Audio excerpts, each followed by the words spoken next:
Namaste Namaha. Welcome to your 5 minutes of self-care. Today I'd like to share with you why self-care is so important for myself and why am I actually doing this. Reason being is if you have continued living in a certain way and you have seen it does not actually make any sense and you experience the same cycles again, same diseases or anything that happens to you again, you just realize, okay, how can I change this? Now I'm going to share with you a quite personal story. So it's kind of story time now. This summer I have been, when I went to the doctor and did a regular checkup, they have found a tumor in my left breast and a cyst on my left ovary. And that obviously was a shock for me. As a yoga therapist who's also trained in cancer and trauma, we normally hold space for our patients and clients and practitioners. And now suddenly I was the person who had to hold space for myself. And I'd like to share with you the tips that I have done when you actually hear a challenging news and what you can do to not totally lose the plot and go into panic mode. So when I received the news, and this is what we normally do when practitioners come to the studio, when they receive a challenging news, what do? I grounded myself first. I went to nature and I went for a walk to understand what just happened. And I tapped into my emotions. And now, of course, I felt anger, I felt frustration, I felt sadness, and I just kind of tuned in and felt the emotions. And once I came home, I realized, okay, I need to change something. I need to change, obviously, my lifestyle. And this here. Number one thing is your thoughts, your mind, the way how you think. Because this is so powerful. Understanding how neuroscience works, quantum physics, energy. Every thought is a specific vibration frequency. And if you have continuously thoughts that come through your mind, and they're like 60 to 70,000 thoughts per day, and they are also repetitive thoughts, you realize, okay, energy, subtle things, they turn into matter and manifestation. So I figured out, okay, I have to vamp up meditation practice. So that was the number one thing. I started meditating more. Then obviously diet, what I eat, the matter that I put into my body. I started changing my diet more and intermittent fasting. Movement, obviously, to reinforce your immune system, what do you need to do? Muscular movement and breathing exercises. So I vamped up my pranayama, breathing exercise and movement. So I changed up my movement, exercise from yoga into more cardiovascular strengthening to, be physically strong, also dealing with news like this. And then obviously my outside surroundings. I reduced my stress level.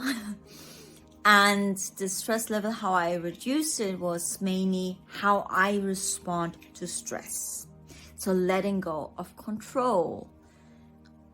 In nature, I'm quite a perfectionist. So anything that I could not control anymore, I let it go. I did the best as I could and I let it go. Then also my external environment, meaning I changed, I started a new job at that time. So that was challenging to do this all at the same time, and especially running an event in Monaco. So on top of that, the people that you used to hang around with, I just filtered them out. I let go. And I was very, very conscious about who I spent time with and how much effort I put in. Because it's all energy that is taken away from my own vital life force. This all takes a lot of discipline, self-responsibility, accountability, And also courage, because you walk into uncertainty. You do not know what is going to happen next. You have no idea if you can get rid of these balls in your body. You don't have no idea. Faith, trust and faith in life. Acceptance and surrendering. That's, I think, the hardest part of this whole story. So I continued and I changed. Obviously on the way you feel quite alone because some people fall away from your life, and that's okay. Some people stay. And I do have really good friends that are there for me. And this is important. So really make your self-care practice and routine your own. And when you get challenging news, in crisis situations, self-care is so important, and knowing exactly what helps you to ground, to not panic, how you work with your nervous system, your immune system. These are all keys. Now, especially understanding how energy works. I was trained in alchemy healing, quantum healing by Amanda Ronson, so I understood energy. Like, this is my heart chakra. Now, of course, if there is a knot on my left breast, it's protecting this heart space. So I understood from all the experiences I had that entailed heartbreak, I needed to heal more and forgive more. So I went with her in a session to understand that how I can neutralize these emotions. Then obviously through movement, yoga, pranayama, breathing and meditation, where I spoke to my own teacher, Maya Movesi, who was my yoga teacher. I understood how I had to nurture my nervous system, and I rested way more than before, but I also had more vitality in a certain stage.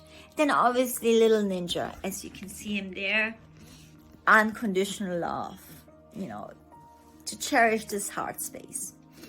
Then you have obviously the lower chakras, the sacral chakra, and also the root chakra, where especially around the reproductive organs, there was a blockage. And I understood that I had to let go of the stories from the past.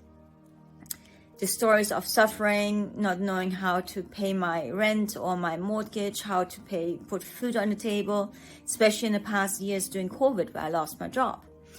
These are all challenges we are going through, and I think all of us have gone through them once in our lifetime.